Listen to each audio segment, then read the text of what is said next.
Sports and Youth Affairs Minister Tinku Roy on Saturday inspected the ongoing construction of a 200-bed youth hostel located in Ward Number 14 under the Kailasahar Municipal Council. Speaking to reporters following the review, the minister announced that work is progressing rapidly with a target to inaugurate the facility ahead of the upcoming Durga Puja.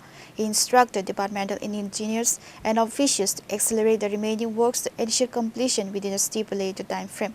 The youth hostel, upon commissioning, will cater to young athletes and participants attending sports, cultural and youth affairs initiatives in the area.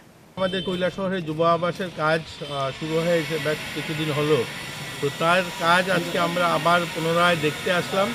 আমাদের লক্ষ্য হচ্ছে দুর্গাপুজোর পাশাপাশি আমরা যেন এটাকে opening করতে পারি, তার জন্য আমাদের আধিকারিকগণ যারা আছেন এখানে যারা কাজটা করাচ্ছেন তাদেরকে নিয়ে আজকের আমাদের এই পর্যালোচনা হল। দেখলাম যেগুলো ত্রুটি বিচ্যুতি রয়েছে সেগুলোকে সংশোধন করা এবং এডিশন কিছু কাজ যেগুলো রয়েছে সেগুলো আমাদের বলা হলো।